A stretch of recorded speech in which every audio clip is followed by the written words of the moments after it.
En este video vamos a leer la oración fúnebre de Pericles que se encuentra en el libro 2 de la Guerra del Peloponeso. Pero antes de hablar de la Guerra del Peloponeso y de Pericles, quiero hablar un poco sobre Tucídides, el autor de estos libros. Tucídides es importante para la historia. Como historiador, él empezó una tradición nueva de escribir una historia y atenderse a la verdad. Para él era muy importante entender, que la gente pudiera entender lo que había pasado y por qué había pasado. Él se queja mucho al principio de su libro, está intentando entender los hechos de los griegos antes de la época en la que él vivió, y él está frustrado de que no puede entenderlo y de que no son confiables las versiones que tiene. Él mismo escribe aquí: hay muchos hechos, incluso contemporáneos y no olvidados por el tiempo, sobre los cuales los demás griegos tienen ideas inexactas. Tampoco importa la mayoría la búsqueda de la verdad, y cuánto más se inclinan por lo primero que encuentran. Embelleciéndolos para engrandecerlos han cantado los poetas, ni a lo que los logógrafos han compuesto, más atentos a cautivar a su auditorio que a la verdad, pues son hechos sin pruebas, y en su mayor parte, debido al paso del tiempo, increíbles e inmersos en el mito. Y de esta manera Tucídides se esfuerza siempre. Recuerdo leer a un historiador hablando sobre Tucídides que dice que tenía una imparcialidad inhumana. Y es muy cierto que se respeta, hasta los historiadores de hoy en día respetan muchísimo la capacidad de Tucídides para ver las cosas tanto desde su punto de vista como desde los demás. Y es un historiador que lo que él dice tiene más peso que lo que dicen otros historiadores. Por ejemplo, alguien como Tito Livio, o quizás un peor caso sería Dion Casio, o incluso Jenofonte, que vivió poco después de Tucídides, tienen como, si dicen algo tiene que ser considerado de una manera diferente, pero hay algunos historiadores, Tucídides siendo el primero de estos, que si dicen algo hay que tomárselo seriamente. Por ejemplo, tenemos Tucídides en el mundo antiguo, Tucídides, Polibio, Tácito, que por supuesto ninguno de ellos es un historiador perfecto, pero son importantes. Y aquí podemos dar un buen contraste entre Tucídides y Heródoto. Heródoto, por supuesto, es considerado por muchos el padre de la historia, y no estoy aquí para criticar a Heródoto. Yo amo a Heródoto tanto como cualquier otro, pero el mismo Heródoto a veces admite que no estaba tan esforzado por la verdad, o a veces agregaba cosas o embellecía, o si no sabía, solo escogía la versión que más le gustaba de las historias que tenía. Y aquí vamos a comparar lo que pone Heródoto contra lo que pone Tucídides en la introducción de su libro sobre el propósito de lo que está escribiendo. Primero aquí está Heródoto. Esto es si no me equivoco, es el primer párrafo de las historias de Heródoto. Y pone: a fin de que ni lo realizado por los hombres se desvanezca con el tiempo, ni queden sin gloria las obras grandiosas y admirables, recogidas unas por los griegos y otras por los bárbaros. Y también una cosa: ¿por qué causa guerrearon unos contra otros? Eso es lo que nos pone Heródoto, y ahí estamos claramente de qué está hablando él y por qué está hablando de eso. Él importa la gloria, y cualquiera que lee Heródoto puede notar eso. Pero por otro lado vamos a ver la introducción de Tucídides. ¿Por qué pone él que está escribiendo sobre la guerra del Peloponeso? Y pone: tal vez la falta de elemento mítico en la narración de estos hechos restará encanto a mi obra ante un auditorio. Pero si cuantos quieren tener un conocimiento exacto de los hechos del pasado y de los que en el futuro serán iguales o semejantes, de acuerdo con las leyes de la naturaleza humana, si estos la consideran útil, será suficiente. En resumen, mi obra ha sido compuesta como una adquisición para siempre, más que como una pieza de concurso para escuchar y ser grata un momento. Ahora, ¿quién fue Tucídides? Porque esta es una pregunta importante y lamentablemente no tenemos mucha información al respecto. Hay cosas que él incidentalmente menciona en su obra y algunos otros comentarios que a veces gente menciona aquí y allá en el mundo antiguo. Él fue un ateniense y él estuvo vivo durante la guerra del Peloponeso. De hecho, él incluso fue un político y un general durante la guerra del Peloponeso. Antes de ser exiliado, a media guerra él fue exiliado por unos problemas. Y una de las cosas que muchos historiadores creen que le ayudó a poder ser tan objetivo fue que cuando él estuvo en el exilio visitó muchas tierras de los aliados de los espartanos. Entonces de esa manera literalmente pudo ver un lado al de los atenienses y luego el lado de los espartanos. Él era un hombre muy rico, sabemos que tenía minas de oro en Tracia, su familia, y por lo que él implica, él era una persona importante en Tracia, o digamos influyente quizás más que importante.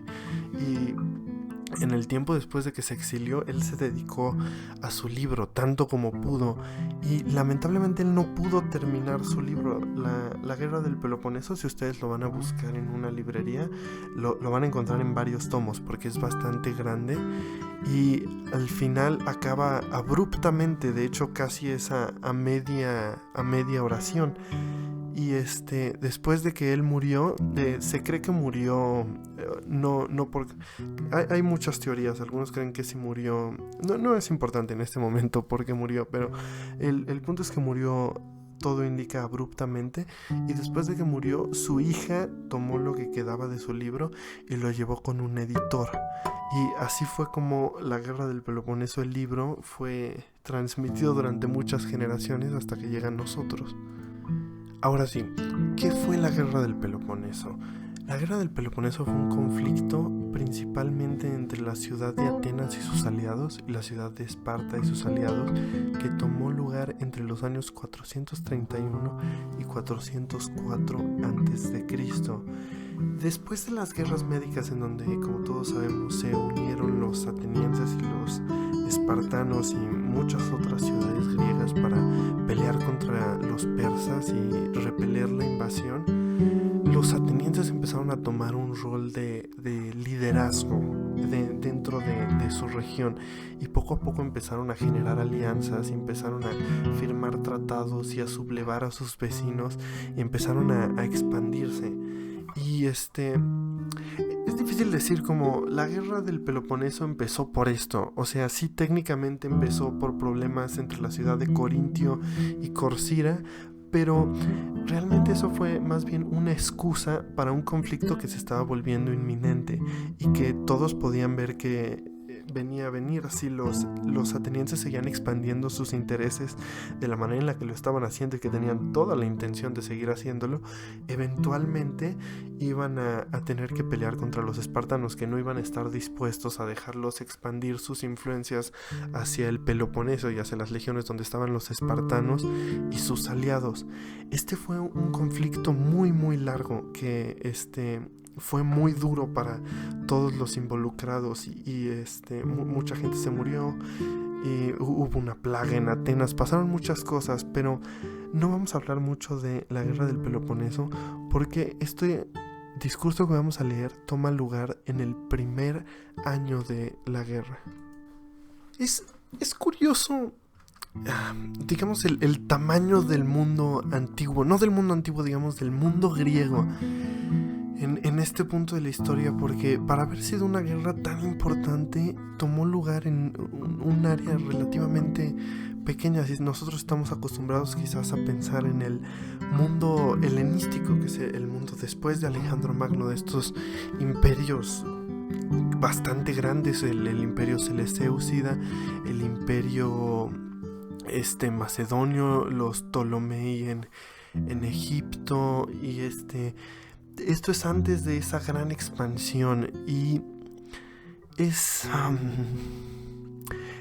vamos a escuchar en el discurso a Pericles hablar de nuestro imperio ateniense. Y digo, no era un chiste el imperio ateniense, y tenía mucho poder, pero como podemos ver aquí en el mapa, aquí están los aliados de los atenienses y aquí abajo están los aliados del Peloponeso. Es relativamente pequeño el lugar donde se libró el conflicto, que hubo otros lugares, varias islas que participaron, incluso llegó la guerra hasta Sicilia, que Sicilia, por supuesto, desde entonces tenía Siracusa, que fue una ciudad griega que fue importante incluso hasta las guerras púnicas, pero no vamos a distraernos demasiado en este momento con esos detalles. Ahora, ¿quién fue Pericles? Pericles, por supuesto, es uno de los atenienses con el nombre más reconocible y más famosos. Yo creo que cuando nosotros pensamos en la virtud ateniense, pensamos en Pericles y Temístocles, o quizás también Demóstenes y Solón. Y Pericles tuvo todo lo que a veces se conoce como la edad de oro de Pericles, que es el periodo previo a la guerra del Peloponeso. Pericles, por supuesto, fue importante durante la guerra del Peloponeso, aunque él murió antes de que esta acabara. Pero antes de eso, él se volvió el hombre más importante dentro de la democracia que era Atenas, y él hizo muchos cambios al sistema de gobierno ateniense, que eran cambios necesarios para su nuevo imperio y esta nueva expansión de poder que estaba teniendo Atenas. Y también tomó los dineros públicos y los invirtió y construyó muchos templos y muchas cosas. Plutarco incluso nos dice que hasta el tiempo de los Césares no había en Roma ningún edificio que fuera comparable con los grandes edificios que habían mandado a construir Pericles. Y hablando de su carácter, Plutarco nos dice: ánimo elevado y un modo de decir sublime, puro de toda chocantería y vulgaridad, sino que con su continente inaccesible a la risa, con su modo grave de andar, con toda la disposición de su persona, imperturbable en el decir, sucediera lo que sucediese, con el tono inalterable de su voz, con todas estas cosas sorprendía maravillosamente a todos. Y todavía después nos dice Plutarco, hablando de él y de Fabio Máximo: varones parecidos entre sí en otras virtudes, pero muy especialmente en la mansedumbre y en la justicia, y en haber sido ambos muy útiles para sus patrias, con haber sabido llevar las calumnias de los pueblos y de sus colegas. Y quizás para los propósitos de este video sería suficiente dejarlos con esa idea de Pericles, pero si uno se mete a leer detalladamente, empiezan a salir cosas de que quizás no fue el hombre perfecto que todos queremos ser. Plutarco lo describe como un personaje muy particular. Pericles era de una familia importante, tenía mucho dinero, y por supuesto yo creo que siempre supo que estaba destinado a la política y que de ahí era donde iba a ser su nombre. Y Plutarco nos dice que nunca se le veía en la calle ni en ningún evento, no asistía a bodas, a funerales, él no iba a ningún lado, ni siquiera aparecía en el foro. Sí aparecía en el foro, pero no comúnmente, nada más en los eventos especiales, porque quería que su presencia tuviera un cierto contexto como de gravedad. E incluso Plutarco nos dice que esto quizás es un poco una licencia poética que se toma, o quizás solo es una impresión, o quizás es cierto que él solo cuando vio a el último de sus hijos que le quedaba vivo morir, que solo en ese momento se dejó domar por sus pasiones por primera vez en su vida, y lloró.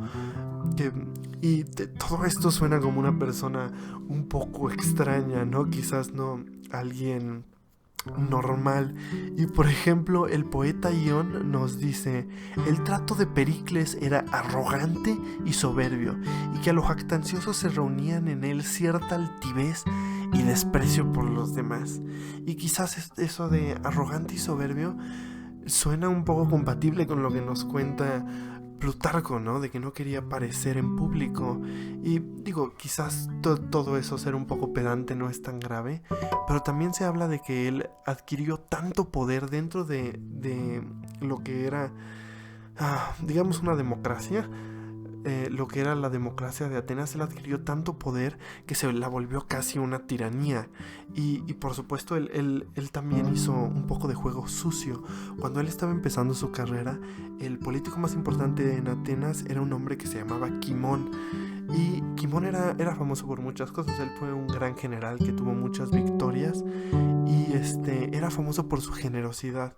Por ejemplo, aquí leyendo al historiador galorromano Cornelio Nepote, hablando de Kimón, nos dice: hizo gala de tan gran generosidad que, aunque poseía en muchos lugares fincas y jardines, nunca colocó en ellos guardianes para que vigilaran los frutos de su tierra, permitiendo que la gente pudiera disfrutar de sus cosas como a cada quien le viniese la gana.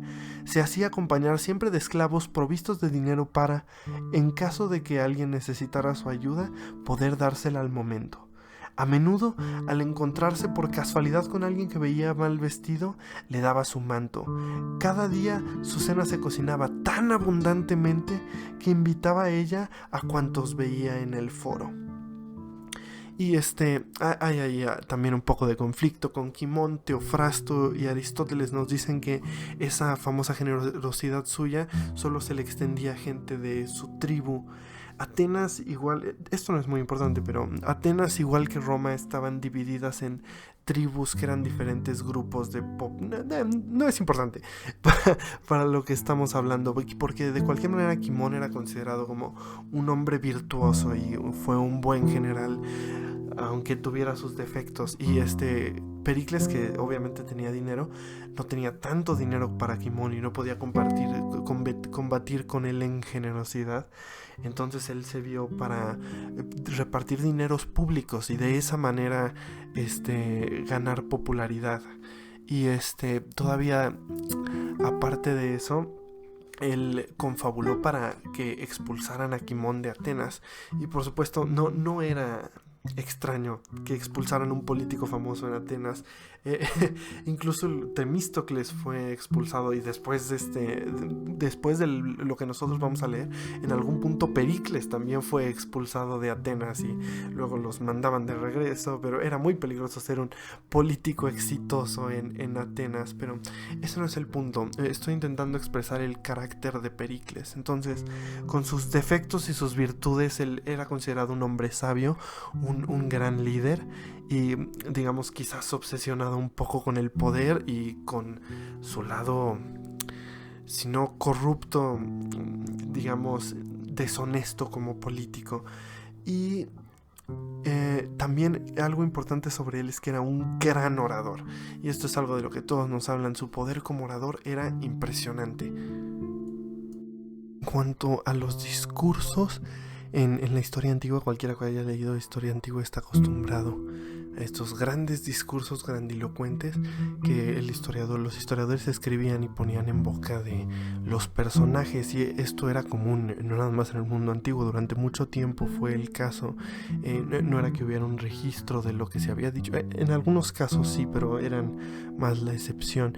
Y Tucídides no es diferente. Entre un cuarto y un quinto de la obra de la Guerra del Peloponeso son discursos. Y sobre sus discursos nos dice Tucídides: en cuanto a los discursos que pronunciaron los de cada bando, bien cuando iban a entrar en guerra, bien cuando ya estaban en ella, era difícil recordar la literalidad misma de las palabras pronunciadas, tanto para mí mismo en los casos en los que los había escuchado, como para mis comunicantes a partir de otras fuentes, tal como me parecía que cada orador habría hablado con las palabras más adecuadas a las circunstancias de cada momento, ciñéndome lo más posible a la idea global de las palabras verdaderamente pronunciadas.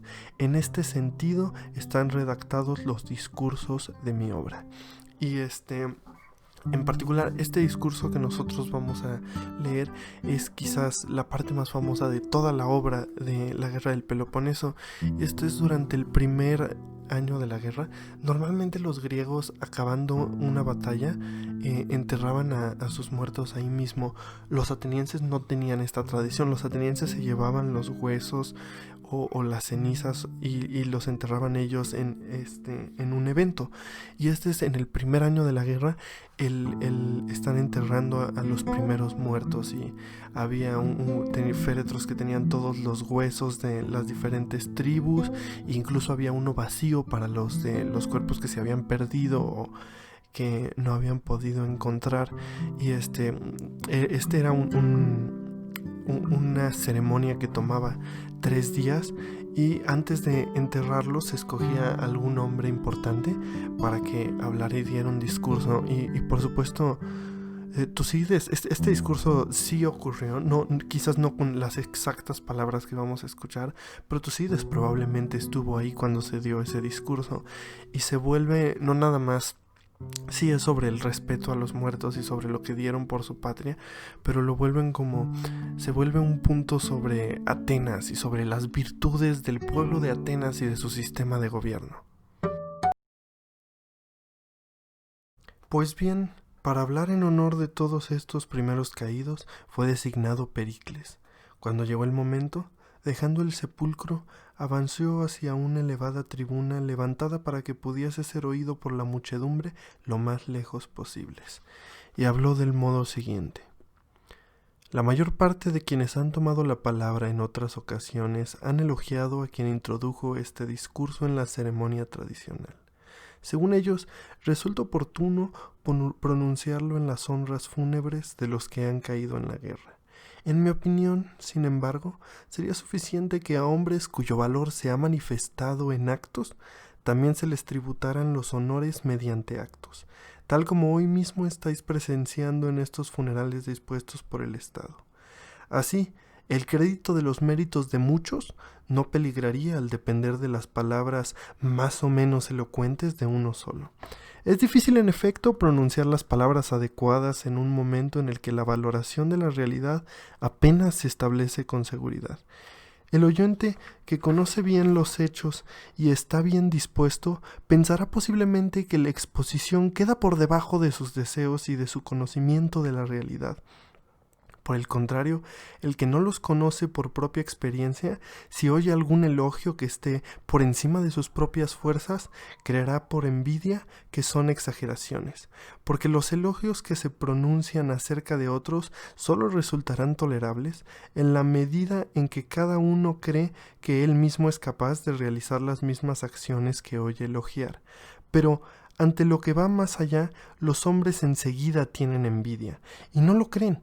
En fin, puesto que los antiguos aprobaran que esto fuera así, es preciso que yo, siguiendo la costumbre, trate de acercar en la medida de lo posible con el deseo y la opinión de cada uno de vosotros. Comenzaré ante todo por nuestros antepasados. Es justo a la vez que adecuado, en una ocasión como esta, tributarles el homenaje del recuerdo. Ellos habitaron siempre esta tierra y en el sucederse de las generaciones nos la han transmitido libre hasta nuestros días gracias a su valor. Y si ellos son dignos de elogio, todavía más lo son nuestros padres, pues el legado que habían recibido consiguieron añadir, no sin esfuerzo, el imperio que poseemos, dejándonos así a nuestra generación una herencia incrementada. Nosotros, en fin, los hombres que ahora mismo aún estamos en plena madurez, hemos acrecentado todavía más la potencia de este imperio y hemos preparado nuestra ciudad en todos los aspectos, tanto para la guerra como para la paz, de forma que sea completamente autosuficiente. Respecto a todo eso, pasaré por alto las gestas militares que nos han permitido adquirir cada uno de nuestros dominios, o las ocasiones en que nosotros o nuestros padres hemos rechazado con ardor al enemigo, bárbaro o griego, en sus ataques.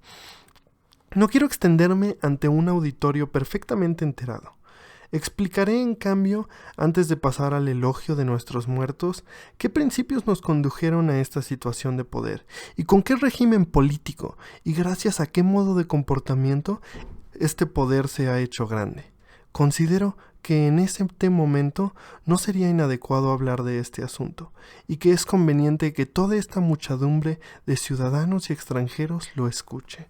Tenemos un régimen político que no emula las leyes de otros pueblos, y más que imitadores de los demás, somos un modelo a seguir. Su nombre, debido a que el gobierno no depende de unos pocos, sino de la mayoría, es democracia.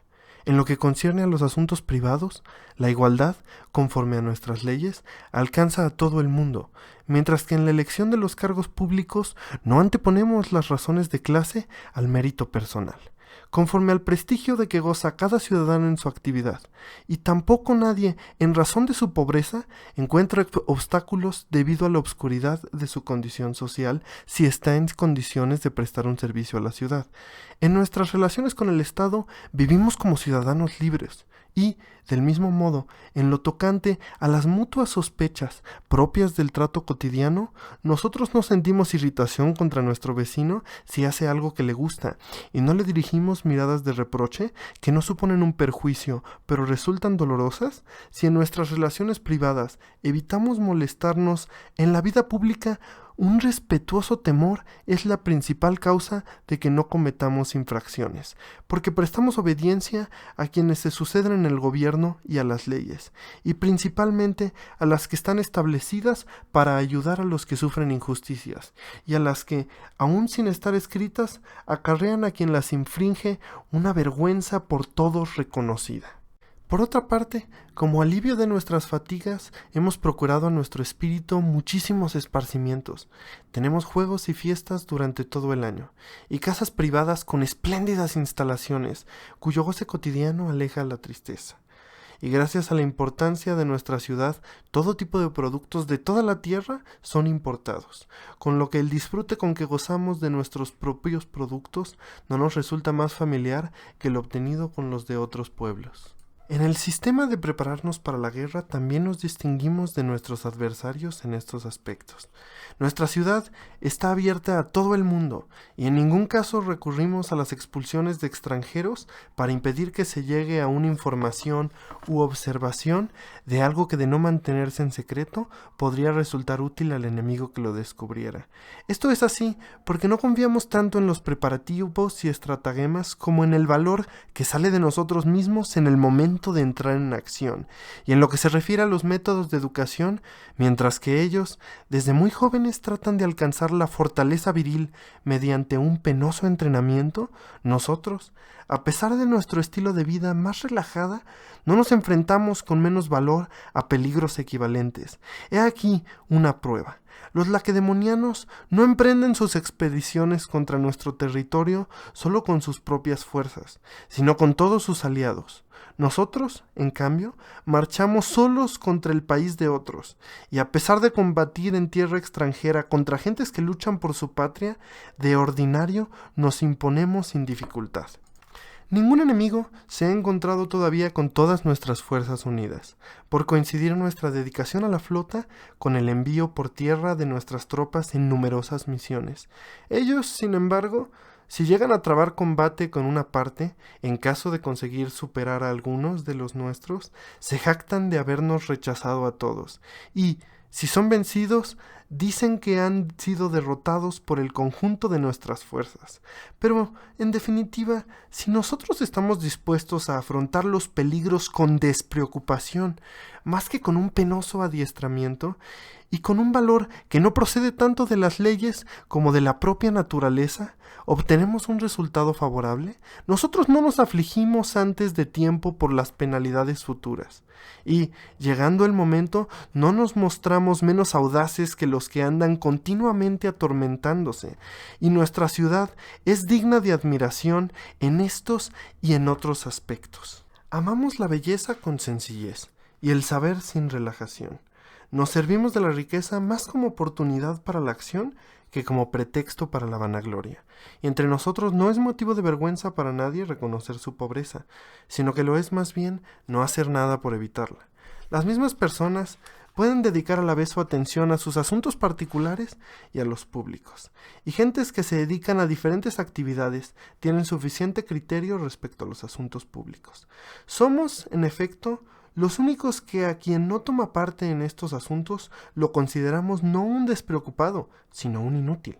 Y nosotros en persona, cuando menos damos juicio sobre los asuntos, o los estudiamos puntualmente, porque en nuestra opinión no son las palabras lo que supone un perjuicio para la acción, sino el no informarse por medio de la palabra antes de proceder a lo necesario mediante la acción.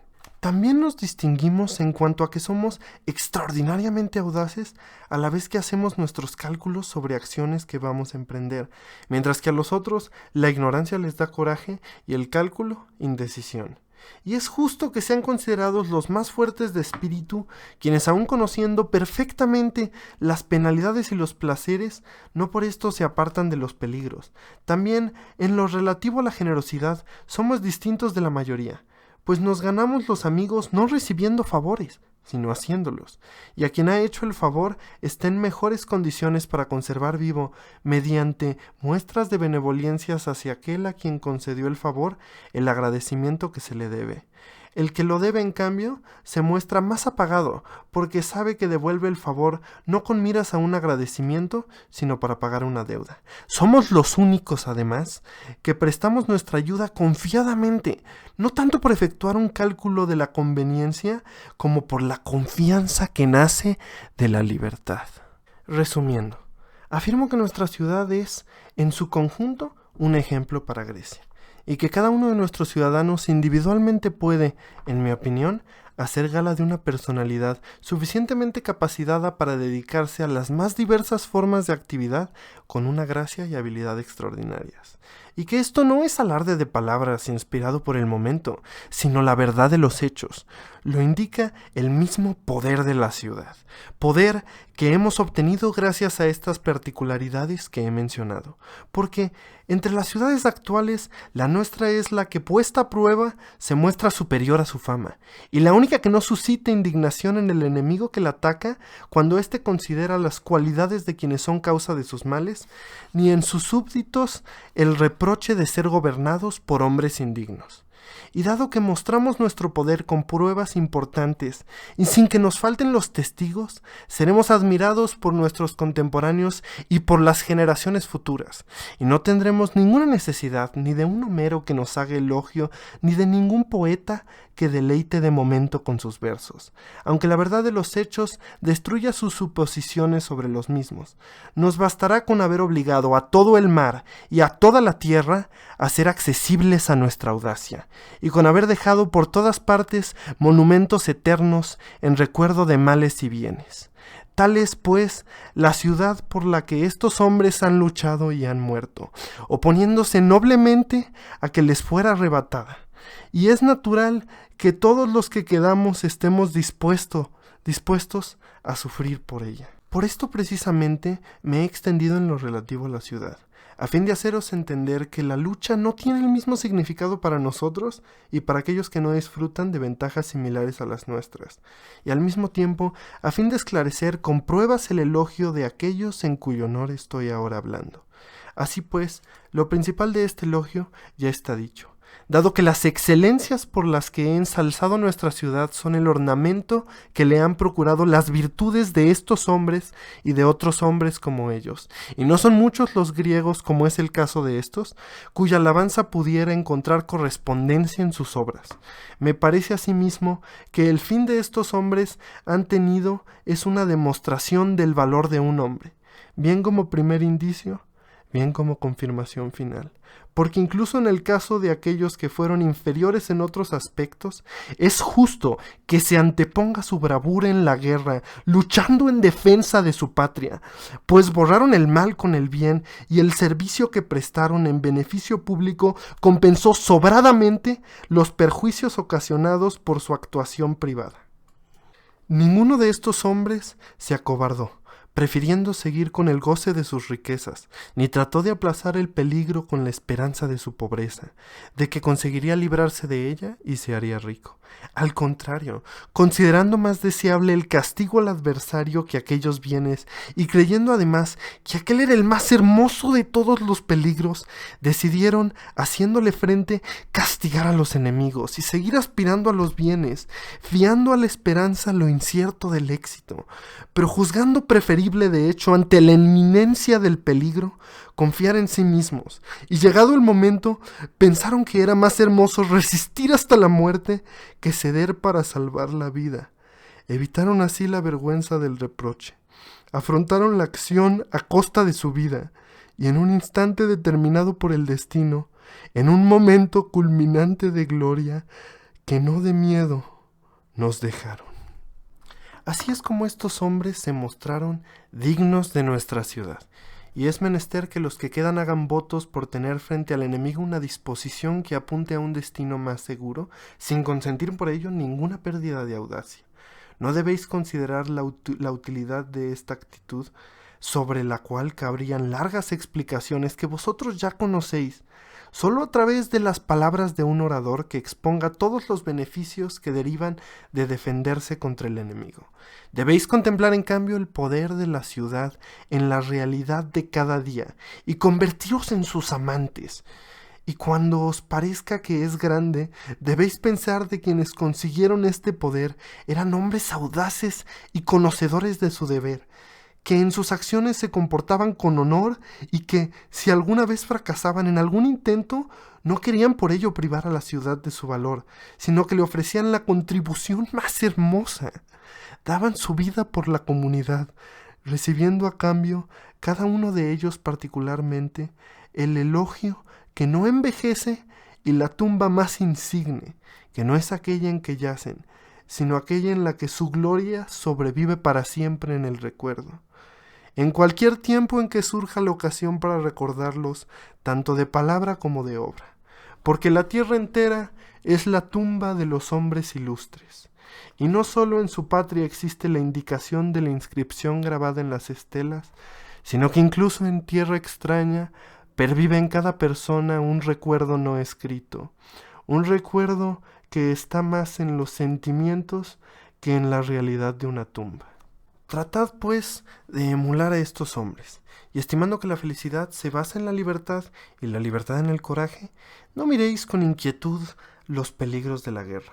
No son en efecto los desgraciados, para quienes no existe la esperanza de bien alguno, los que pueden despreciar la vida con más razón, sino aquellos que, al seguir viviendo, corren el riesgo de un cambio de fortuna desfavorable, y para quienes, en caso de fracaso, las diferencias son enormes, porque para un hombre con pundonor, la degradación que acompaña la miseria resulta más dolorosa que una muerte que sobreviene sin ser sentida en la plenitud de su vigor y de la esperanza colectiva.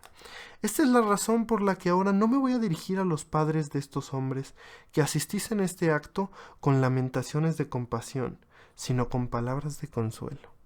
Sabido es que la vida se va haciendo a través de vicisitudes de diverso signo, y la dicha es de quienes alcanzan la mayor nobleza con su muerte, como estos ahora, y con su dolor, como es vuestro caso, y de aquellos cuya vida fue medida para que la felicidad y el fin de sus días coincidieran. Me doy perfecta cuenta de que es difícil convenceros tratándose de vuestros hijos, cuyo recuerdo os vendrá con frecuencia cuando asistáis a los momentos de dicha de los otros, momentos dichosos con los que también vosotros os regocijabais un día. Y el dolor no procede de los bienes de los que uno se ve privado, sin haberlos experimentado, sino de aquel del que uno se ha sido desposeído una vez habituado a él. Pero es preciso ser fuertes, siquiera por la esperanza de tener otros hijos, los que todavía estáis en edad de engendrarlos. En la vida privada, los hijos que vendrán serán para algunos un motivo de olvido de los que ya no están con nosotros, y la ciudad saldrá doblemente beneficiada. No perderá población y ganará en seguridad, porque no es posible que tomen decisiones justas y equitativas quienes no afrontan el peligro exponiendo también a sus propios hijos igual que los demás. Y cuantos ya habéis pasado la edad, considerad como ganancia el hecho de haber sido dichosos durante la mayor parte de vuestra vida. Pensad que la parte que os queda será breve, y consolaos con el renombre de estos muertos.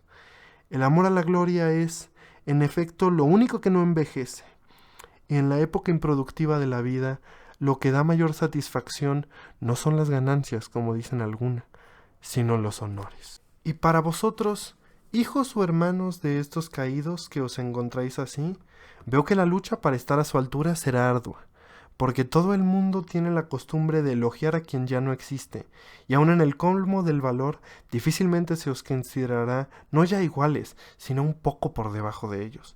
La envidia de los vivos, en efecto, se enfrenta a lo que se les opone, porque lo que no les supone ningún obstáculo es respetado con una benevolencia sin oposición.